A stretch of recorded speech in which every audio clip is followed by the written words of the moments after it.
नमस्कार दोस्तों, ज्ञान की नगरी काशी से मेडजी ट्यूटोरियल का सादर प्रणाम। दोस्तों, आज की इस क्लास में मैं चैप्टर 5 स्टार्ट कर रहा हूँ, मैग्नेटिज्म एंड मैटर। और मैग्नेटिज्म एंड मैटर में जो पहला टॉपिक है वो हम लोग डिस्कस करेंगे, बार मैग्नेट। तो व्हाट इज़ बार मैग्नेट, ये पहले हम लोग डिस्कस करते हैं। बार मैग्नेट और इसकी प्रॉपर्टीज़ को डिस्कस करेंगे चैप्टर 5 में। So, bar magnet.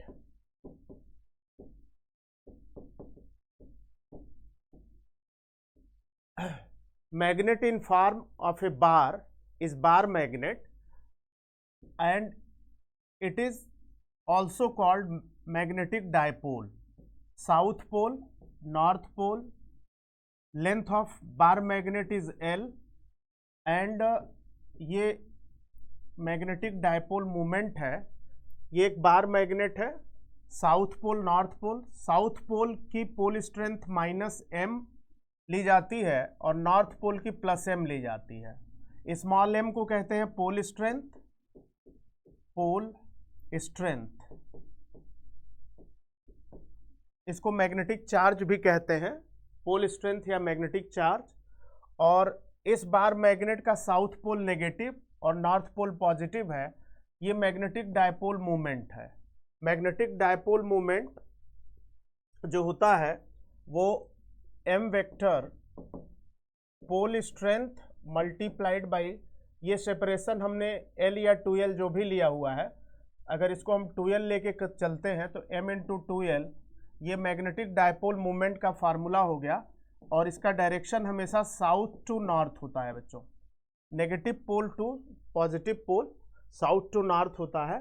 ये मैग्नेटिक डायपोल मूवमेंट है इस बार मैग्नेट का। एक बात यहाँ पे आपको ये जानना होगा कि किसी भी बार मैग्नेट में जो नॉर्थ पोल होता है वो एंड से थोड़ा अंदर होता है, और साउथ पोल भी इस लेफ्ट एंड से थोड़ा अंदर होता है।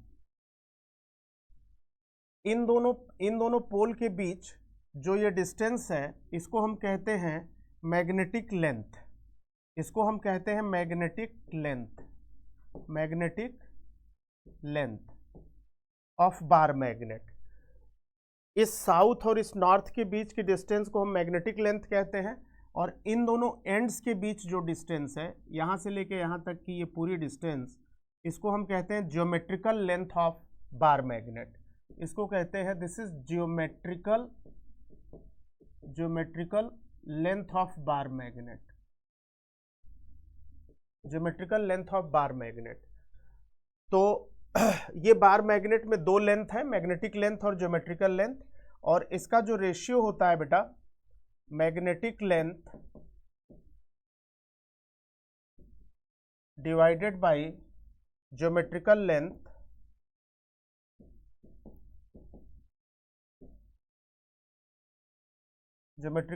वो 0.84 होता है। Magnetic length divided by geometrical length, ये 0.84 होता है। ये बार मैग्नेट के कुछ इंपॉर्टेंट पॉइंट्स जो हम लोगों ने डिस्कस किए। अब यहाँ पे बार मैग्नेट के डायपोल मूवमेंट से रिलेटेड एक क्वेश्चन हम लोग डिस्कस कर रहे हैं। क्वेश्चन इस तरह से है कि एक बार मैग्नेट है, क्वेश्चन है कि this is a bar magnet, ये एक बार मैग्नेट है, साउथ नॉर्थ, इसका मोमेंट m है, मैग्नेटिक डायपोल मोमेंट m है, और इसकी लेंथ जो है वो L है। इस बार मैग्नेट को इस बार मैग्नेट को सेमी सर्कल के फॉर्म में बेंट कर दिया गया। ये बार मैग्नेट जो है सेमी सर्कल के फॉर्म में बेंट कर दिया गया इस तरह से। ये जो है सेमी सर्कल के फॉर्म में इस तरह से इसको बेंट कर दिया। तो ये साउथ हो गया और ये नॉर्थ हो गया। इसका रेडियस अगर हम स्मॉल r मान लें, this bar magnet is bent in form of semi circle. इस बार मैग्नेट का मूवमेंट कैपिटल M है। तो बेंट करने के बाद इसका मैग्नेटिक डायपोल मूवमेंट कितना है, इस बार मैग्नेट का मैग्नेटिक डायपोल मूवमेंट कितना है, ये आपको बताना है। यानी बेंट करने के बाद मैग्नेटिक डायपोल मोमेंट अगर हम m डैश कंसिडर करें तो इसकी वैल्यू कितनी है ये आपको निकालनी है। तो अगर रेडियस r है, इस फॉर्म में बेंट किया तो ये साउथ पोल हो गया नेगेटिव पोल और नॉर्थ पोल हो गया पॉजिटिव पोल। इन दोनों पोल के बीच की जो डिस्टेंस हो गई बेटा वो डायमीटर यानी कि 2r हो गया। तो अगर हम m डैश निकालना चाहें तो m डैश हो जाएगा पोल स्ट्रेंथ इनटू पोल्स के बीच की सेपरेशन 2r, पोल्स के बीच की सेपरेशन 2r। और लेंथ, अगर यहाँ पे लेंथ बार मैग्नेट की l है तो ये सेमी सर्कल होने की वजह से लेंथ की वैल्यू आप ले सकते हैं यहाँ पे l is equal to pi r. ये जो सेमी सर्कुलर आर्क है, लेंथ ऑफ बार मैग्नेट यहाँ पे पाई आर है, तो r यहाँ से हो जाएगा l बाई पाई। ये वैल्यू अगर हम यहाँ पे रख दें तो m डैश आ जाएगा m into 2l by pi, m into 2l by pi. इसको हम लिख सकते हैं बच्चों, इसको हम लिख सकते हैं 2ml डिवाइडेड बाई पाई। इसको हम 2ml डिवाइडेड बाई पाई लिख सकते हैं। और मैग्नेटिक मोमेंट यहाँ पे अगर आप इस बार मैग्नेट का देखोगे तो पोल स्ट्रेंथ नॉर्थ का प्लस m, साउथ का माइनस m, तो यहाँ पे मैग्नेटिक मोमेंट होगा m into l, pole strength into length. तो m इंटू एल को कैपिटल M अगर हम रख देते हैं यहाँ पे तो मैग्नेटिक मोमेंट हो जाएगा 2 कैपिटल M बाई पाई। तो क्वेश्चन इस तरह से, इसका जो आंसर आया है वो 2m बाई पाई आ गया। अगर ये बार मैग्नेट है, इस बार मैग्नेट का मोमेंट कैपिटल M है, तो इसको सेमी सर्कल के फॉर्म में बेंड करने पे इसका मोमेंट हो जाएगा 2m बाई पाई। तो इसको आप ध्यान से देख लीजिए। एक और क्वेश्चन इस पे हम लेते हैं। क्वेश्चन इस तरह से है कि ये जो बार मैग्नेट है इसको इस आर्क के फॉर्म में बेंड कर दिया गया। इस तरह से ये आर्क के फॉर्म में बेंड कर दिया गया। ये आर्क है और इस आर्क के फॉर्म में इसको बेंड किया।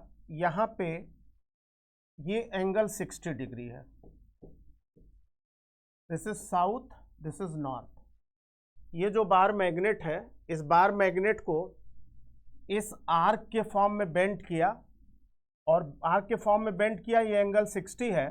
तो इस मैग्नेट का मैग्नेटिक डायपोल मोमेंट कितना है ये आपको निकालना है। अगर ये रेडियस हम r कंसीडर कर लें, देखो बेटा ये तो m इंटू एल हो गया, l लेंथ है इसकी। अगर यहाँ पे हम देखें ये माइनस नेगेटिव पोल और ये पॉजिटिव पोल, तो इन दोनों के बीच की डिस्टेंस अगर हम ध्यान से देखें, ये वाली डिस्टेंस, तो ये डिस्टेंस कितनी हो जाएगी इसको आप देख सकते हो। आप ऐसा कर सकते हो कि यहाँ से एक परपेंडिकुलर ड्रॉप कर दो। अगर ये परपेंडिकुलर है तो ये पूरा एंगल 60 है, तो ये एंगल हो जाएगा 30। ये एंगल 30 होगा। ये r है तो perpendicular upon hypotenuse sine 30 means इसको आप लिख सकते हो r साइन 30। इतना हो जाएगा r साइन 30 और उसी तरह से ये भी हो जाएगा r साइन 30। तो ये पूरी सेपरेशन हो जाएगी 2r साइन 30।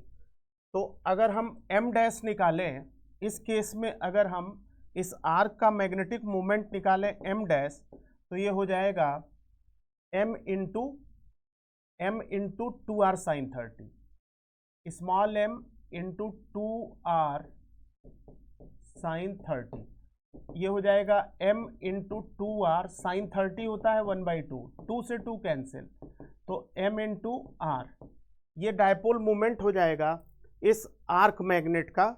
और यहाँ पे r है कितना, देखो बेटा लेंथ जो है, जो कि l है, वो इस केस में है। आप जानते हो angle is equal to arc upon radius होता है। तो यहाँ पे आप लिख सकते हो कि अगर हम एंगल यहाँ पे थीटा 60 डिग्री यानी π/3 कंसिडर करें, तो π/3 ये एंगल इंटू रेडियस, ये आर्क हो जाएगा, यानी लेंथ हो जाएगी π/3 multiplied by R. Length of arc is angle into radius. तो यहाँ से अगर हम L की वैल्यू अगर L की वैल्यू आपने लिखा π/3/r, π/3/r, तो यहाँ से R की वैल्यू हो जाएगी 3L/π। L is π/3 into R, so R is equal to 3L/π। ये वैल्यू R की यहाँ पुट कर देते हैं, तो ये हो जाएगा M मल्टीप्लाइड बाई 3L/π, और M into L capital M है, तो ये हो जाएगा M इंटू L, यानी दिस इज 3M/π। ये जो है इसका मैग्नेटिक मोमेंट होगा। अगर इस बार मैग्नेट को हम इस आर्क के फॉर्म में बेंड करेंगे तो इस मैग्नेट का मैग्नेटिक मोमेंट होगा, मैग्नेटिक डायपोल मोमेंट होगा 3M/π। तो ये तो बार मैग्नेट के मैग्नेटिक डायपोल मोमेंट से रिलेटेड हम लोगों ने कुछ क्वेश्चंस डिस्कस किए। अब इसमें जो पहला टॉपिक है torque acting on bar magnet, इसको डिस्कस करते हैं। Torque acting on bar magnet, torque acting on bar magnet. देखिए बेटा, ये मैग्नेटिक फील्ड है, इस मैग्नेटिक फील्ड में बार मैग्नेट, ये मैग्नेटिक फील्ड बी है, इसमें बार मैग्नेट जो है वो इस तरह से रखा हुआ है, ये साउथ है और ये नॉर्थ है। इसकी लेंथ हमने 2L या L कंसीडर कर लिया है।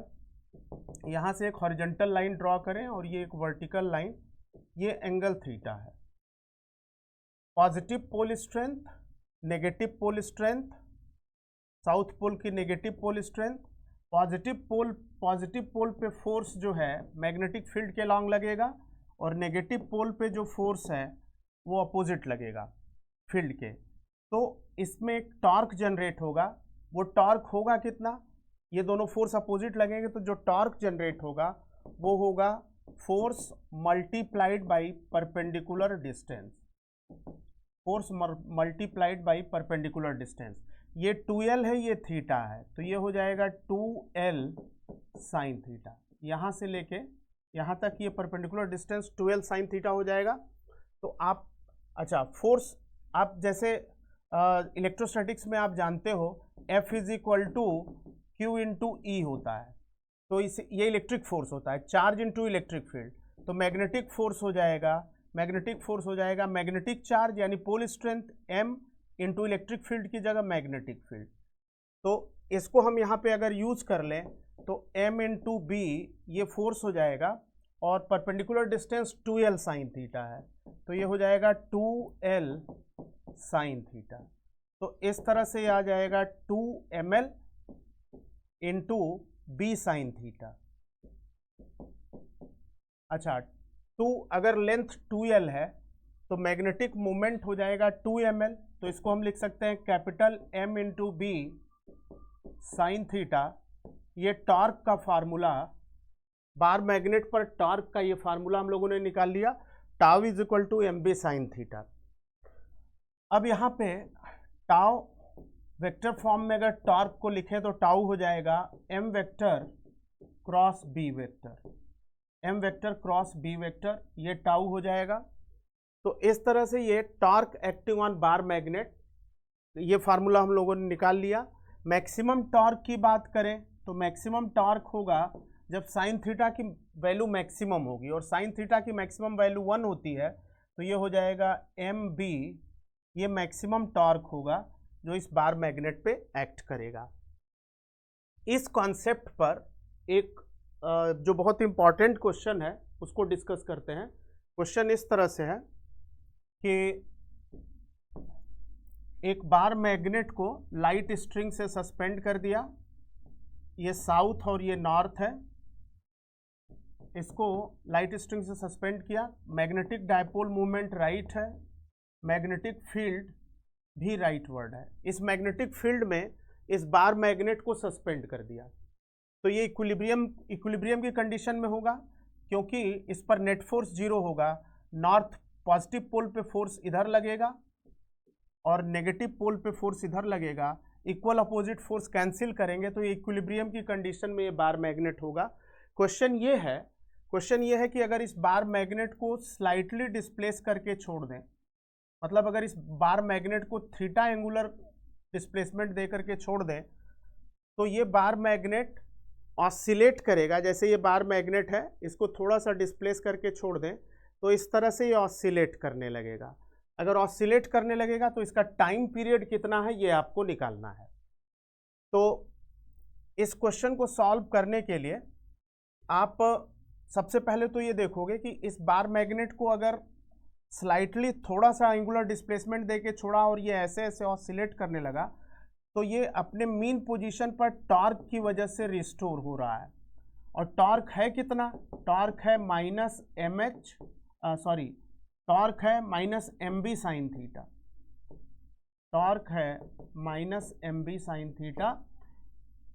साइन थीटा, लेकिन डिस्प्लेसमेंट के अगेंस्ट लग रहा है इसलिए minus M B sine theta. और टॉर्क का फार्मूला आप रोटेशनल मोशन में जानते हो, आई इंटू अल्फा होता है, tau is equal to I alpha होता है। और ये हो जाएगा minus M B theta for small angle, for small angular displacement. तो अल्फा हो जाएगा minus M b upon I into theta. Alpha हो जाएगा minus M b upon I into theta. यहाँ से angular acceleration proportional to minus of angular displacement है, तो ये कंडीशन जो है एसएचएम की होती है, यानी ये बार मैग्नेट जो है वो एंगुलर एसएचएम करेगा। ये बार मैग्नेट एंगुलर एसएचएम करेगा, और एंगुलर एसएचएम करेगा तो एंगुलर एसएचएम में एक्सेलरेशन का फार्मूला होता है माइनस ओमेगा स्क्वायर थीटा। तो इसको हम कंपेयर कर लेंगे ओमेगा स्क्वायर थीटा से, तो ओमेगा की वैल्यू यहाँ से आ जाएगी। ओमेगा की वैल्यू अगर हम यहाँ से निकालें तो ओमेगा की वैल्यू नेक्स्ट पेज पे कर देता हूँ मैं। यहाँ से ओमेगा स्क्वायर जो है ये पूरा का पूरा टर्म है, ओमेगा स्क्वायर जो है ये पूरा का पूरा टर्म है। तो ओमेगा अगर लेंगे तो ये वैल्यू अंडर रूट में आ जाएगी एम बी अपॉन आई। तो नेक्स्ट पेज पे देख लेते हैं इसको।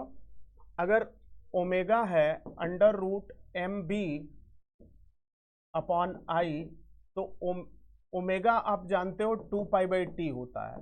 ओमेगा 2 पाई बाई टी है तो टी हो जाएगा 2 pi under root I upon m B. ये टाइम पीरियड हो जाएगा इस बार मैग्नेट का, जहां आई मोमेंट ऑफ इनर्शिया है। आई मोमेंट ऑफ इनर्शिया है, और मोमेंट ऑफ इनर्शिया जो होगी वो किसी बार मैग्नेट, अगर कोई बार मैग्नेट अपने मिड पॉइंट के अबाउट रोटेट कर रहा है इस तरह से, तो इसकी मोमेंट ऑफ इनर्शिया हो जाएगी m L square by 12। Moment of inertia हो जाएगी, हम मास को एम डैश ले रहे हैं, इंटू एल स्क्वायर बाई 12। ये अगर एल लेंथ का बार मैग्नेट अपने सेंटर के अबाउट रोटेट करेगा ऐसे, तो इसकी moment of inertia M dash L square by 12 होगा। एम डैश यहाँ पे मास है। तो इस तरह से ये क्वेश्चन जो है ये क्वेश्चन सॉल्व हो गया। और इसी क्वेश्चन को अगर ऐसे पूछा जाए कि ये एक बार मैग्नेट है और ये अपने एंड के अबाउट ऐसे ऑसिलेट कर रहा है, एंड के अबाउट, जैसे इस तरह से ऑसिलेट कर रहा है, तो उस केस में सब कुछ यही रहेगा, सिर्फ मोमेंट ऑफ इनर्शिया चेंज हो जाएगा और वो हो जाएगा M dash L square by 3। क्योंकि आप जानते हैं जब किसी रॉड या बार को एंड के अबाउट रोटेट करते हैं तो उसकी मोमेंट ऑफ इनर्शिया एंड के अबाउट रोटेट करने पे moment of inertia M L square by 3 हो जाती है। तो इस तरह से बच्चों जो है इस टॉर्क के इस प्रॉब्लम को हम लोगों ने सॉल्व किया। अब इसमें जो नेक्स्ट टॉपिक है वो है work done in rotating a bar magnet. Work done in rotating a bar magnet. देखिए, अगर ये मैग्नेटिक फील्ड है और इस मैग्नेटिक फील्ड में ये कोई बार मैग्नेट है साउथ नॉर्थ, इसको 0 डिग्री से थीटा तक रोटेट किया गया। पहले ये bar magnet horizontal to field था, पैरेलल टू फील्ड था, इसको थीटा रोटेशन दिया। कितना वर्क करना पड़ेगा ये आपको निकालना है। तो इस कंसिडर क्या करेंगे कि नॉर्थ पोल पे फोर्स इधर लग रहा है, साउथ पोल पे फोर्स इधर लग रहा है। स्मॉल डिस्प्लेसमेंट का वर्क डन निकाल लेंगे। थीटा डिस्प्लेसमेंट का वर्क डन निकालने से पहले स्मॉल डिस्प्लेसमेंट डी थीटा का वर्क डन निकाल लेंगे। तो डी डब्ल्यू हो जाएगा टाउ डी थीटा। ये आपने रोटेशनल मोशन में वर्क डन का फार्मूला पढ़ा होगा, टॉर्क इनटू एंगुलर डिस्प्लेसमेंट। यहाँ पे डी थीटा जो है वो स्मॉल डिस्प्लेसमेंट है, तो इसको हम लिख सकते हैं बच्चों डी डब्ल्यू, और टाउ है M B sine theta d theta. ये स्मॉल वर्क डन है इस बार मैग्नेट को डी थीटा रोटेशन देने में, डी थीटा डिस्प्लेसमेंट देने में। अब 0 टू थीटा निकालना है तो इसको इंटीग्रेट करना पड़ेगा। इसको इंटीग्रेट कर देंगे तो टोटल वर्क डन आ जाएगा, एम बी बाहर ले लेते हैं, integration sign theta d theta, और ये लिमिट जो होगी 0 डिग्री से थीटा तक होगी, 0 डिग्री से थीटा। तो ये हो जाएगा एम बी साइन थीटा का इंटीग्रेशन होता है माइनस कॉस थीटा, और लिमिट हो जाएगी 0 से थीटा। इसके बाद upper limit M B minus cos theta, और फिर ये 0 रखेंगे तो माइनस कॉस 0। तो इस तरह से ये वैल्यू आ जाएगी M B minus cos theta, और माइनस माइनस प्लस, कॉस 0 की वैल्यू 1 होती है तो +1, यानी वर्क डन जो आ जाएगा वो आ जाएगा M B 1 minus cos theta. तो ये जो है इस बार मैग्नेट को थीटा रोटेशन देने में इतना वर्क करना पड़ेगा। तो इस तरह से बेटा ये जो है वर्क डन का ये फार्मूला निकाल सकते हैं। अगर ये रोटेशन θ1 से θ2 होगा तो फिर लिमिट जो लगेगी वो θ1 से θ2 यहाँ पे लगेगी। नेक्स्ट पेज पे देख लेते हैं। अगर रोटेशन जो है θ1 टू θ2 है, शुरू में तो ये पहले ये था कि parallel to field bar magnet था और इसको हमने थीटा रोटेशन दिया। अब θ1 से θ2 रोटेशन अगर है तो वर्क डन होगा limit from θ1 to θ2 M B sine theta d theta. अब इसको अगर हम सॉल्व करें, एम बी बाहर ले लें तो ये हो जाएगा minus cos theta limit from θ1 to θ2। तो ये हो जाएगा M B minus cos θ2 minus cos θ1। So this will become M B,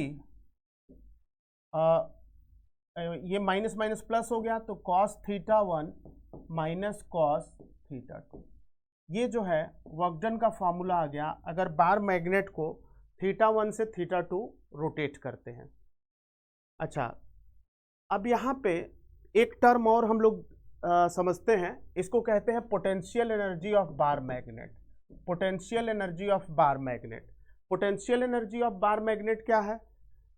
it is work done in rotating a bar magnet from π/2 means 90 degree to theta.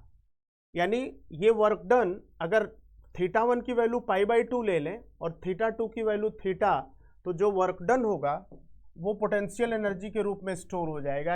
यानी इसको हम लिख सकते हैं π/2 to theta M B sine theta d theta.